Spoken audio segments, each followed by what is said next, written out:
Okay, great. So today we have Adam giving us talk about some interesting plays with SUMO that happened last week, right? And I'm sorry for all the complex setup, but now the floor is yours and we can enjoy it. Great.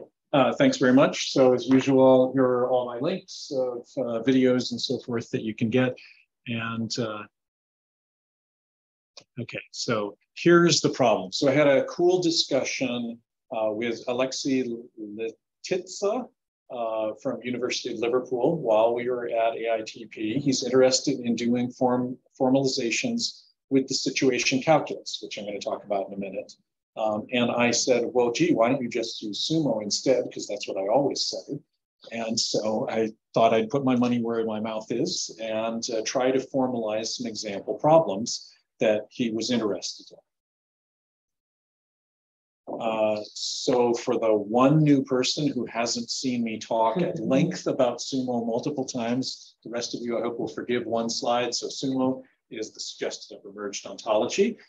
It is an attempt to formalize mostly in first order, but also to a degree in higher order logic, a bunch of world knowledge. And my talk at AITP was work that I'm trying to do with Chad and Joseph to try to capture the rest of this HOL stuff, which we really haven't been able to work with or show that it's consistent yet, but we're working on it. All the first order stuff, we have had some success showing it's consistent and been able to do some actual inferences with it.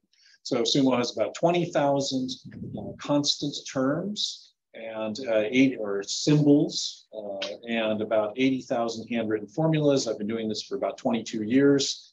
So a ton of effort over a very long time. Has a big tool set to work with it and lots of mappings to WordNet's inventory of lexical semantics. So we've done a lot of stuff in natural language processing, including some things. I'm going to start with Joseph once he and I return from way too much travel, and we'll get started towards the end of September. So what's situation calculus? Now, I've heard about situation calculus for a long time, as most people have in sort of traditional common sense symbolic AI.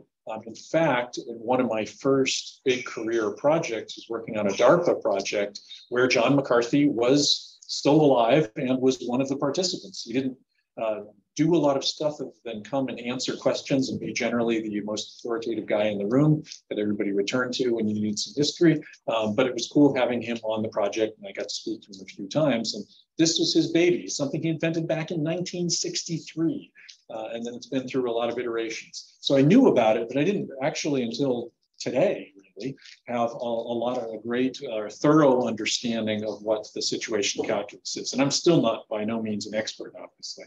But it's an idea that there are just really three things in the domain of discourse. There are three classes of things. There are actions you can perform in a world.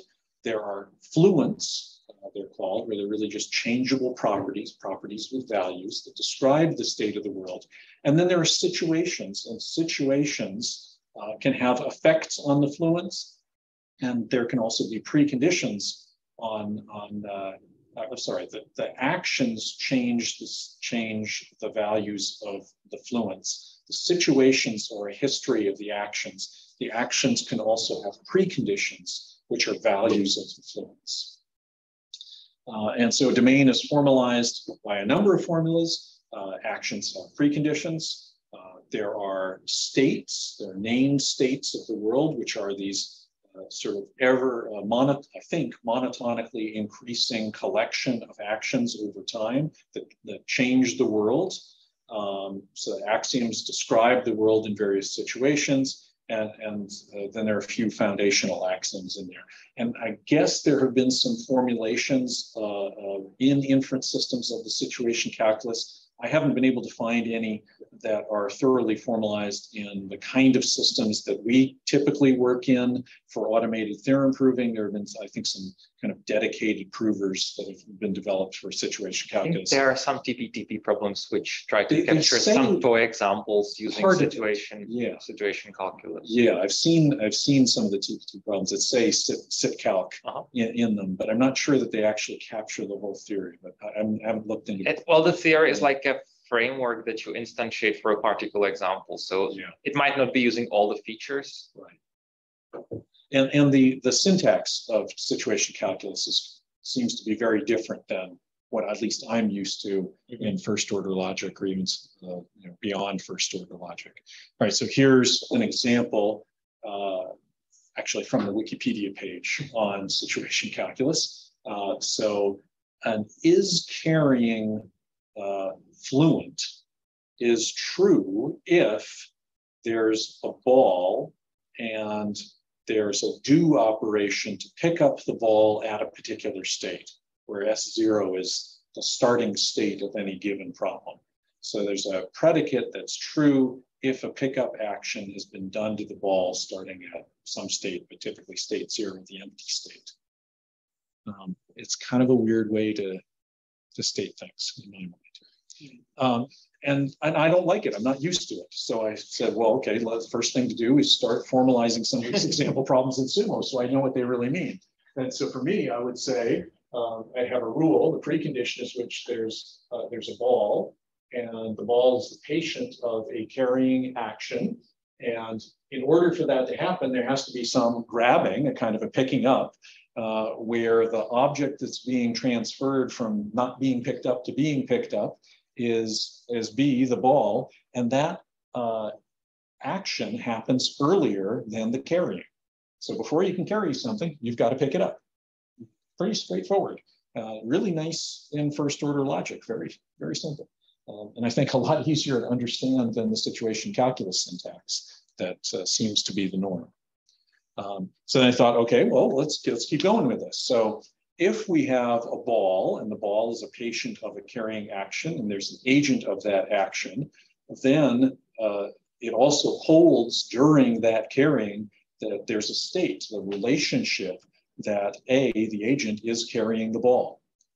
And these are all symbols that already existed in SUMO. I didn't have to create any of these. This is another big advantage I see of SUMO over stuff in the situation calculus, where people create these toy or example problems, but then they never actually really do much to say, well, what is carrying? What is a ball? What is a pickup?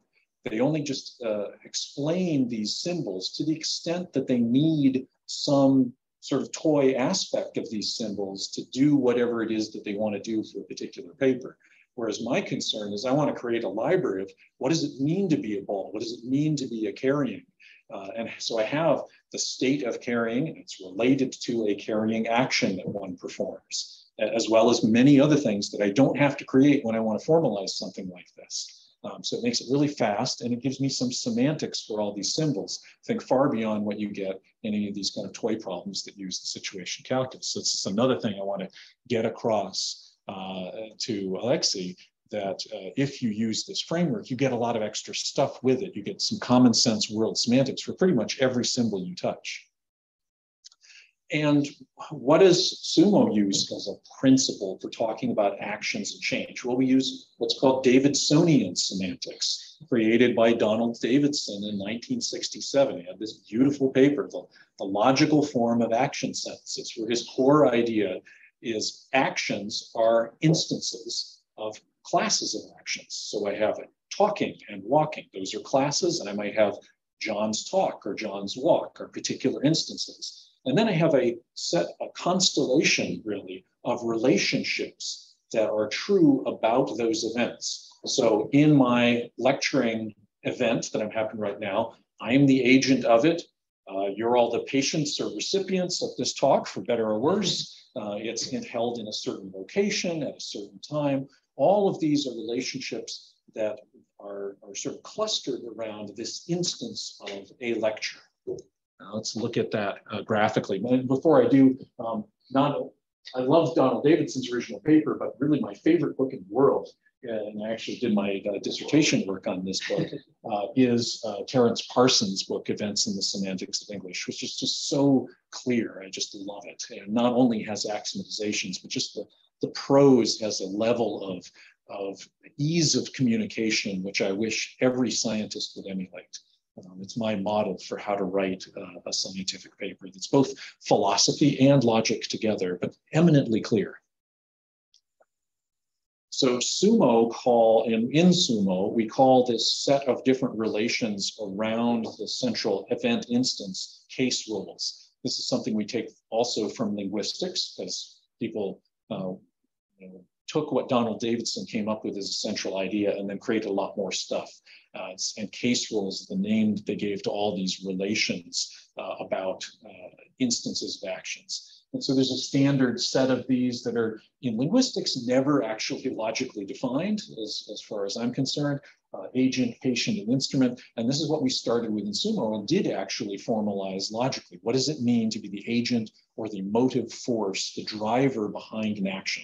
I'm the motive force behind this lecturing action. And I can create a lot of axioms that specify what follows from that for particular kinds of actions. Similarly, you can do the same thing for patients, the objects that are participants in the action that are not instruments, resources, or agents.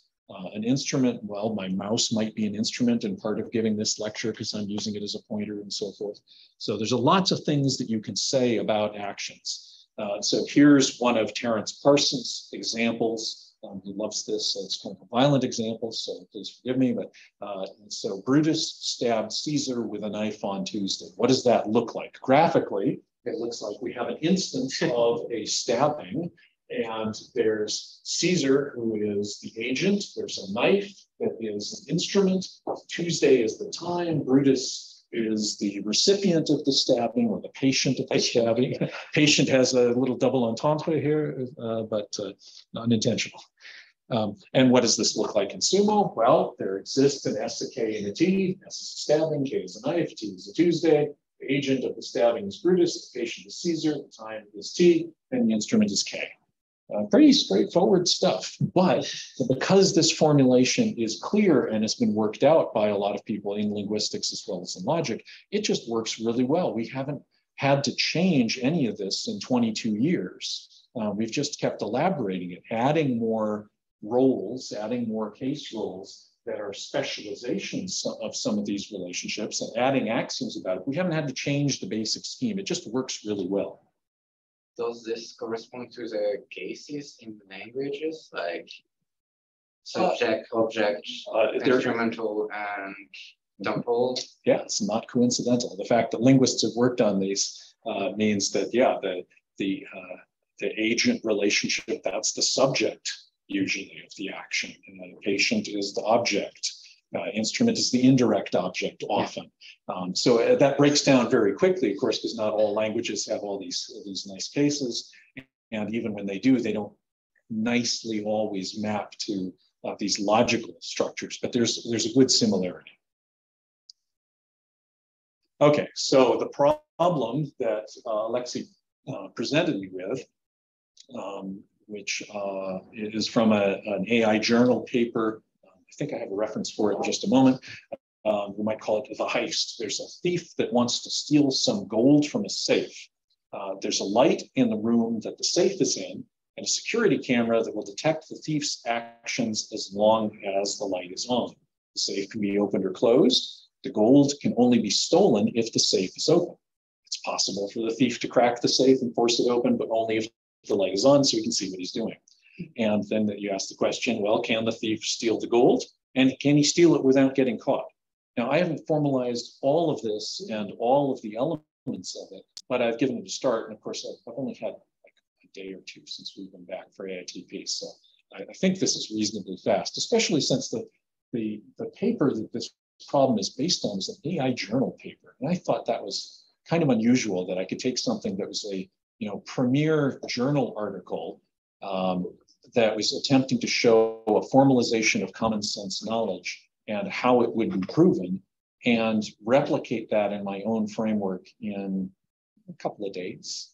I think that speaks well of the reusability of SUMO and the clarity of this as a modeling framework. So this is a work in progress, but here I'm just going to give you some of the axioms, and then I'll give you the proof that we found that I was able to do in Vampire. So, yeah, Vampire, awesome. Thanks, Martin. So here's the first axiom, right? So if I have stealing a gold, a safe, that is a safe container, another nifty reusable thing from SUMO, quite specific, but it's been in there for a long time. Safe. that there is an object that is transferred during the stealing. So object transferred is a specialization of patient. So if I steal something off this table, I've transferred the object. It's a nice general relation, but it's more specific than patient. And that the origin is in the safe, right? The gold starts in the safe, I take it away. And that means that if all these things are true, then there must have existed some breaking of the safe that happened earlier. Right? The thief can take, if there's a stealing out of that safe, the safe must have been broken open. Now, this is not a great common sense rule because you can imagine that maybe the safe was just left open by somebody else or the thief stole the combination, right? But there are a few of these rules that I made specific to this problem. Oh, that's what I was thinking, that the solution is that you just discovered that if the state at the beginning of things was that the safe was open and the light was off, then you just take the money without being seen. And that's like one of the possible ways how to solve the puzzle, not necessarily the only one.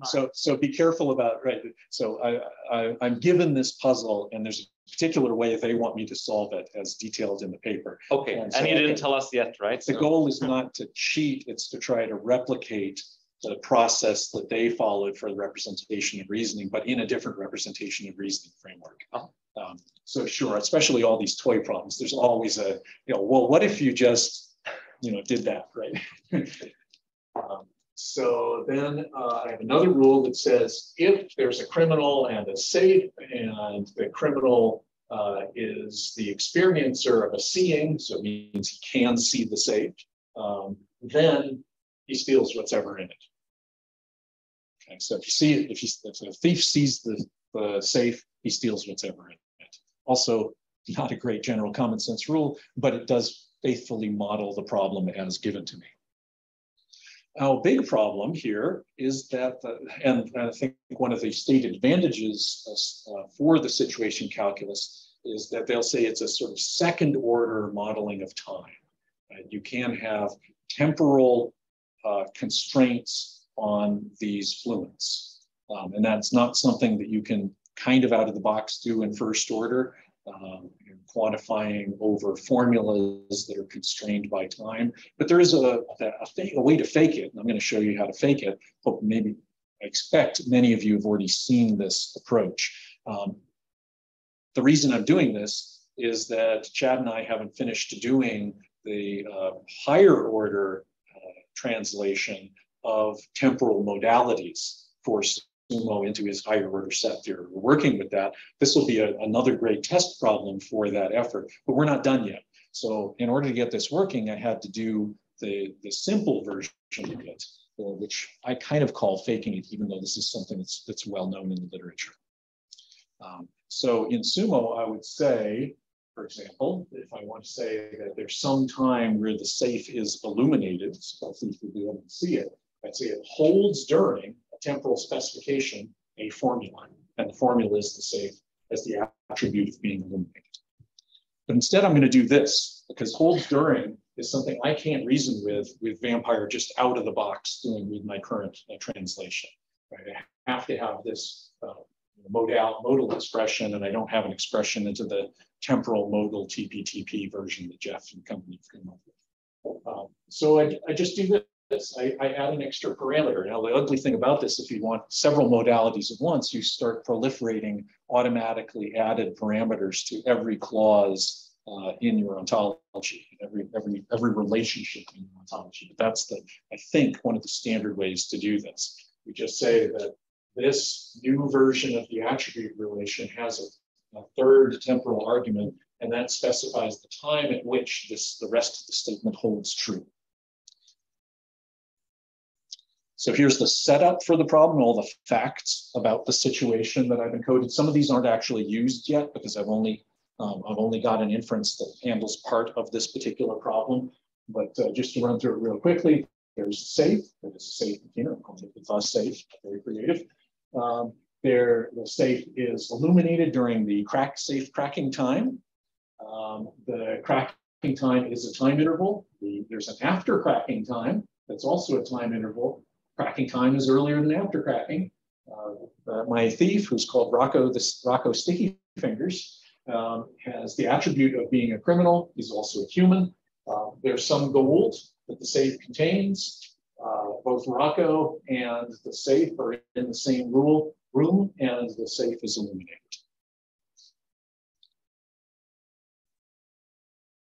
If there's a seeing, it entails that the object being seen is illuminated in some way.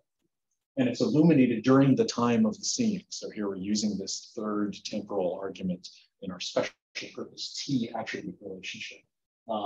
And it's also true that if an object is not illuminated during a particular time, then there's no seeing that exists during that time with that object as its patient.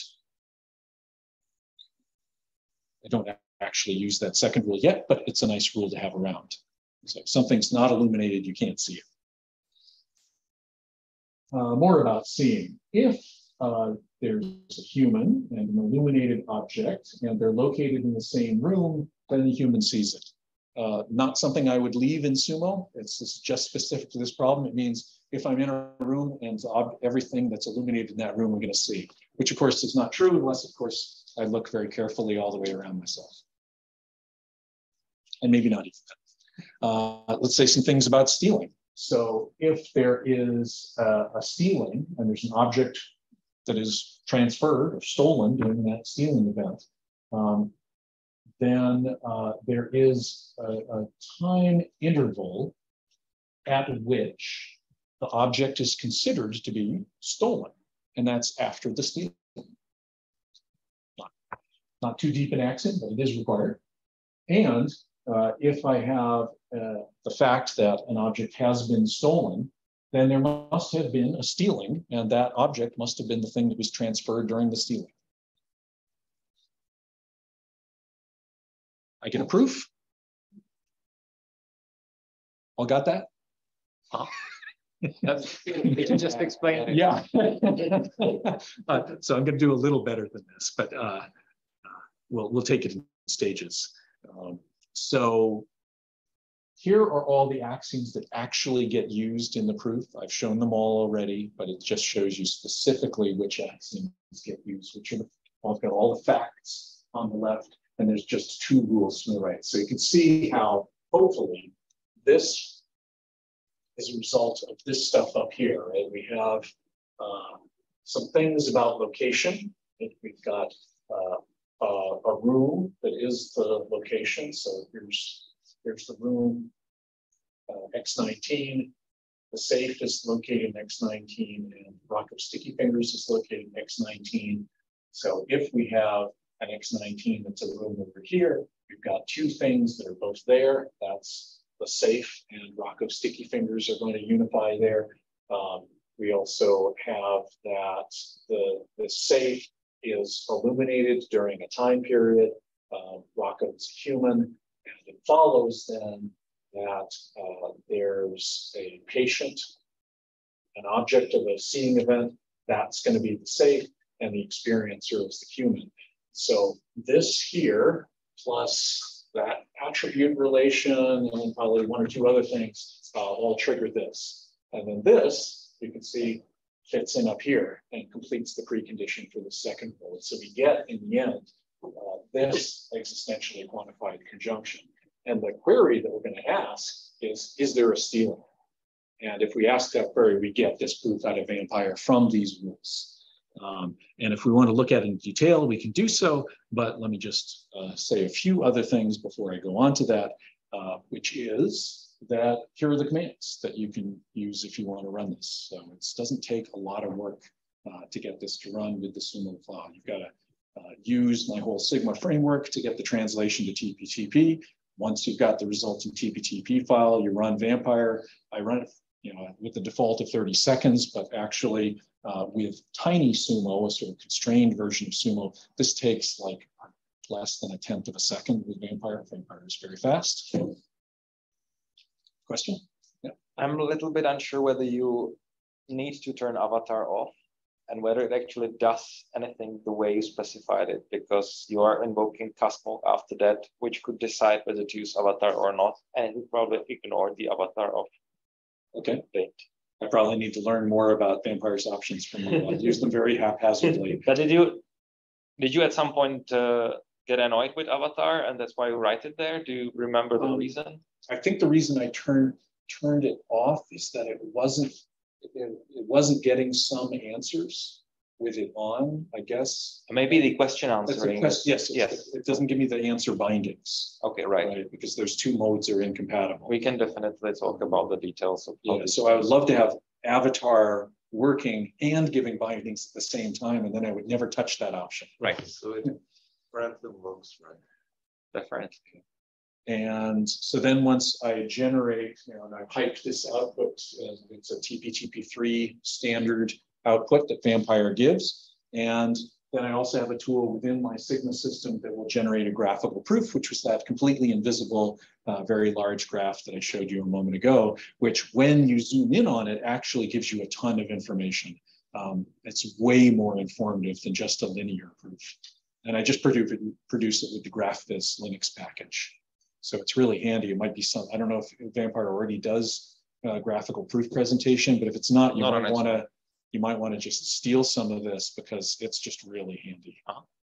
Put it as a tool in an additional part of the build, or maybe there's a way for me to separate it out and you can point to mine. It's just so handy. Okay, so that is the presentation itself. Now we can take a little bit of time to dig into the proof to the extent you want to do so. You don't have to do it for very long, certainly. So let me just, I've zoomed in. So this is, if you are not already super familiar with Vampire proofs, maybe this will be interesting to get an idea of what it's like, and Martin can also jump in and comment on it. So this is showing a SUMO KIF version of the proof, right? Because I translate to TP-TP, but I don't want to actually read TP-TP. I don't like reading TP-TP. I don't like looking at prologue axioms. I find, especially in terms of if you have a lot of big conjunction, the formatting of that, getting everything to line up and make sense, drives me nuts. And Lisp S expressions just line up so beautifully that I much prefer this format. I do have a few modifications to the SUMO axioms. Here, you're going to see type guards all the time. Right? So that's why you're actually getting two implications. So this is really the rule, just from that second implication downward. And the first part, the first antecedent, the first rule that's wrapping this is just the type guards, so that we've got to have an agent and an object. If we don't have those binding restrictions, I can get bizarre contradictions in SUMO, because it is assuming that all relationships, all relations of functions and predicates in SUMO have a type specification for the arguments. So if I don't include those type specifications as restrictions on a rule, then Vampire can happily substitute in, my left shoe for a math problem or something, and then get a contradiction because the types conflict. Because it wouldn't be doing what's intended. So the type guards are absolutely essential for creating in TP-TP the intended semantics of SUMO, because SUMO and SUMO KIF, they don't actually have a semantics on their own. It's sort of this very casual language that only acquires a semantics once it's translated into a language that's far more strict, like TP-TP, FOF, or TF0, or THF. Okay, so that's a long preamble. So Vampire does a lot of steps and documents them in a way that's not terribly helpful sometimes. But we start with this rule, and let's see what first happens with that rule.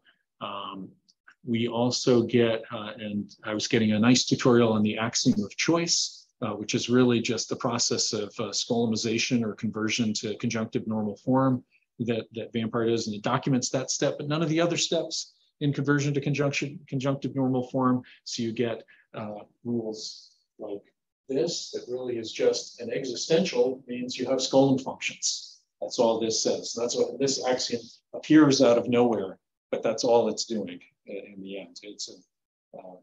As to the proof of that, I'll leave that to Thibaut and Martin and maybe Chad, but just suffice to say you can do this, and it's legal in logic.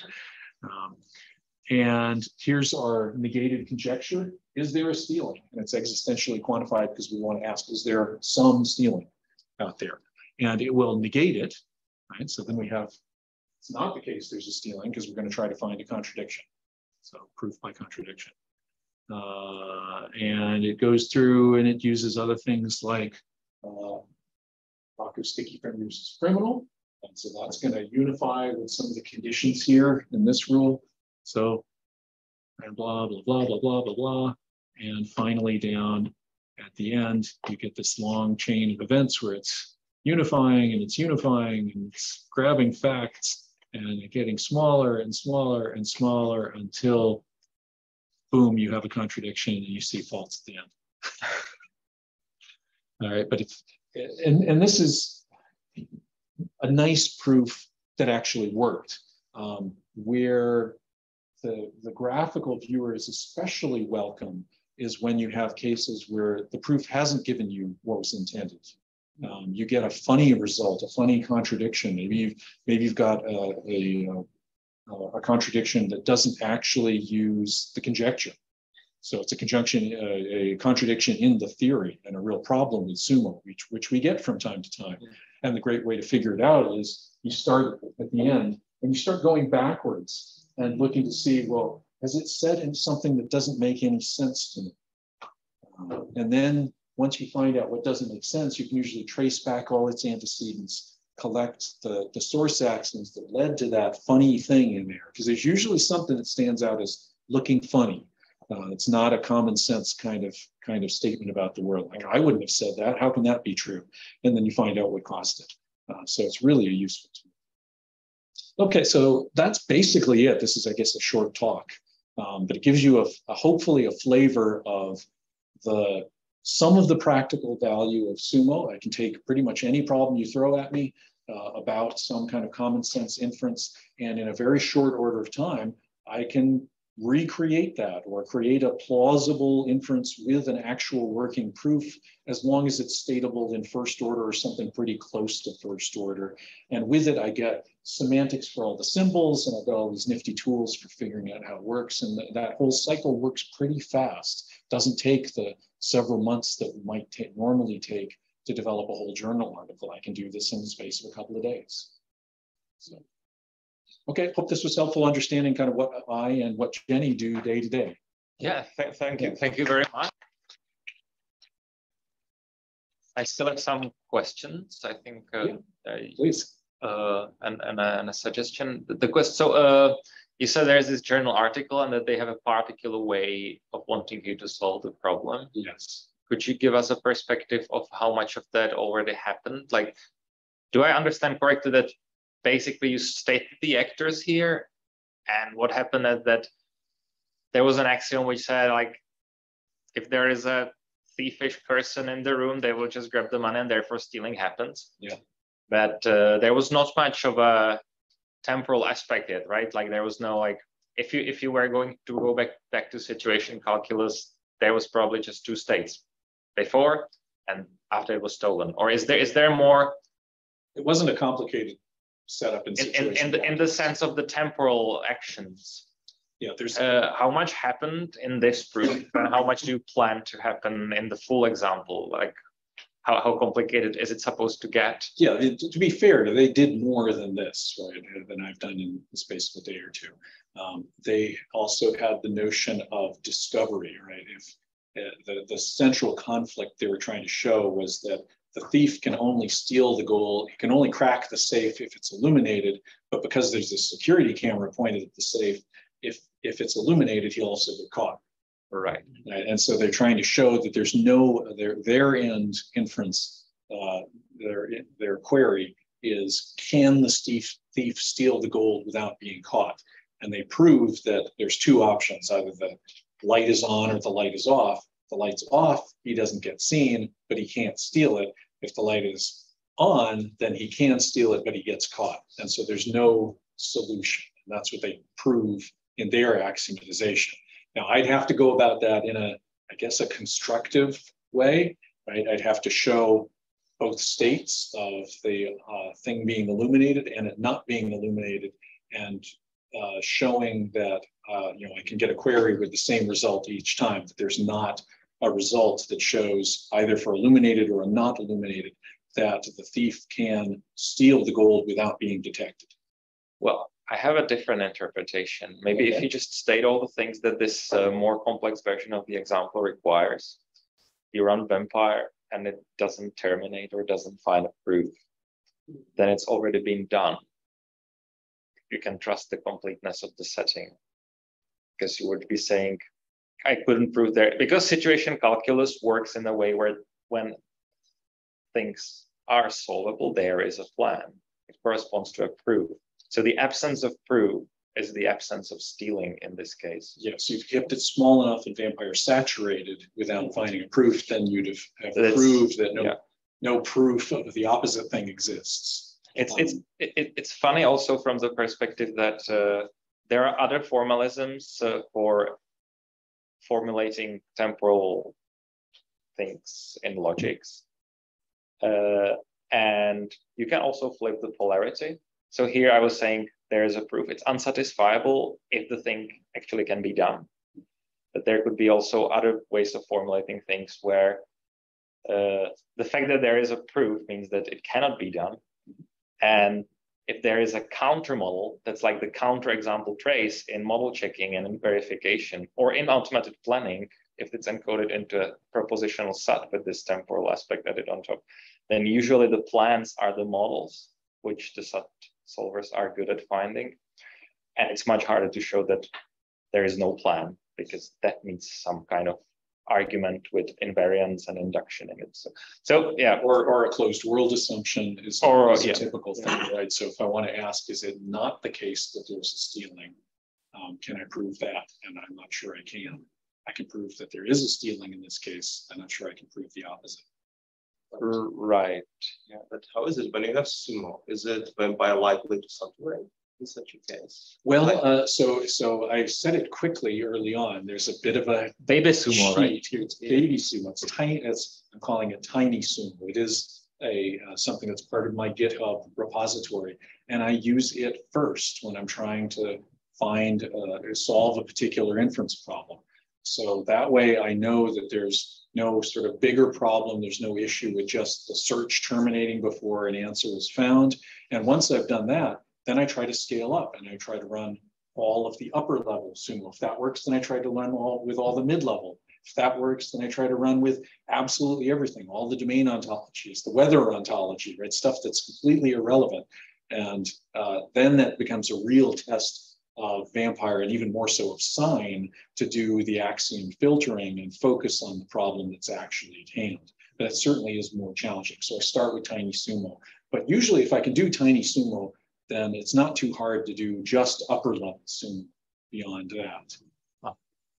And is it likely that if you have just this baby SUMO, there is no proof that you find a saturation? Like with Vampire? Well, as I was formulating this problem, I had a lot of dead ends over these past 2 days of where it just said, yeah, saturation.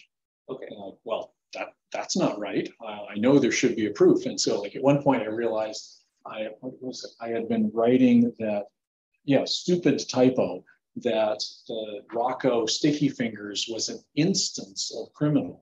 But criminal is an attribute in SUMO. We make this very clear distinction that, I'm a criminal yesterday when I lifted something from the store, but today I'm an honest guy, right? So criminal is something that's just an attribute. It's not a fundamental part of my identity. We believe all humans are good. Right? So I made that silly typo and nothing was working. And for a while, I just couldn't figure out what was going on because Vampire was saturating. But yeah, it was just missing this simple fact. Well, the suggestion was that if you really like, well, I think you do, because that's how you start formulating things, like these rule kind of things, like usually most of the time it's going to be for all, and implies, a conjunction implies something. So you could basically do it even with the clauses. You could post-process the clauses and turn them into an implication, and all the negated atoms would become the antecedents in a conjunction. So it would always be an implies, and then you would collect these guys with the negation, but you would like forget the negation for the display. And then at the succedent of the implication, well, in this example on the left, the biggest rectangle, you would say implies false. It would be for all variable x0 implies and then you would list these guys, and then you would say false. I'm not sure whether this is more readable in this particular case. This implies false is already a bit confusing, but some people like it that way. And since you've went all the way to also doing some post-processing of the TP for the other formulas, this might become more readable for some users. It could be option. I don't know whether you would enjoy having it that way, but especially when you don't have any succedent, it might get a little bit confusing. But before that, like for instance, Spaß used to insist on this notation. So there was type guards, vertical bar, then the conjunctive antecedents implies the disjunctive succedents. And this way, like, you know what it means as a clause, but it gets a little bit closer to the human, separating the type guard flavor from the antecedent flavor from the succedent flavor. But sometimes you would have false at the end or true at the beginning, which might be a little bit confusing. Yeah, and I try to pull this all the way back to first order as opposed to clause normal form, because I don't like to work in clause normal form. Right, but we see that these are clauses, right? Because they start with a for all quantifier, then there is an or, and then there is a list of things either negated or not. Sure, once I'm sort of into the proof and past the authored forms, then everything is enough. Yeah, so you could go one more step, and it would still be clauses, but they would look more like the rules at the beginning. Sure, if there was demand for that, I would do it. That's what we have in sequence calculus as well. Right. Anyway, that's just really just a syntactic sugar layer that you might enjoy having or not. But yeah, this is interesting. So do you plan to finish the example all the way to I want to see if no stealing? I want to see if Alexei likes it. Right. If he wants to pursue this and doing so will help him understand SUMO, then great. I feel like I've done my proof of concept. I have no doubt that I can do all the details of the entire problem and show that the thing that they proved is also provable in SUMO. There's no obstacles. The only thing that confused me for a little bit was how was I going to represent time? And now that I know how to do that, there's just no obstacle to doing this. So it really depends if Alexei likes this and wants to move forward and maybe collaborate on doing something else in SUMO, but needs to see the full problem to believe it, then I'll do that. Otherwise, I may just stop here because I've got other things to do with Chad. Yeah, right. How much is you said you can do it in 2 days or 2 weeks, but how much is it for newcomers to do the same thing? Depends on the background of that newcomer. I a couple of years ago, I did a project where I had to stand up a whole team to do SUMO formalization of a customer service taxonomy. So they had a vast number of completely undefined terms that it was an incoherent mess. It was causing them problems. So I had to won a project to harmonize all that and create a real ontology based on SUMO for them. And it was a sort of a low-cost project working for a low-cost contracting company that I was a sub to. And so in 10 days, I had to stand up this team. I didn't have the people before that 10 days. And I was allowed to hire recent college graduates. And so I got a couple of guys, nice guys. They were not Stanford, Princeton, MIT people. They were normal colleges, and they had no background in logic. And in the space of a month, I had them trained up in doing SUMO formalizations at the full level, which by my metrics are 50 terms well-defined in SUMO per week per person. So they had a 1 week course, then they were at the absolute beginner level.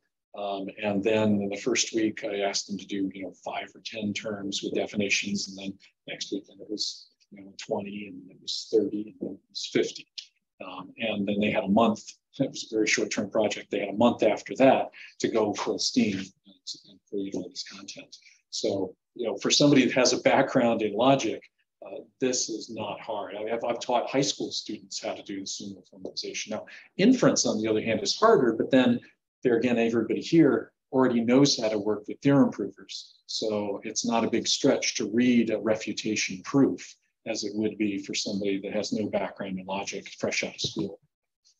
So I hope that gives you a perspective. I mean, this is not something to do productive work in SUMO, even with theorem proving. It is not something you need a PhD in logic for, because all the tools are already set. You don't have to invent anything. It's really just engineering of a certain sort. And I've got a whole course that lays out exactly the practical things that you need to learn.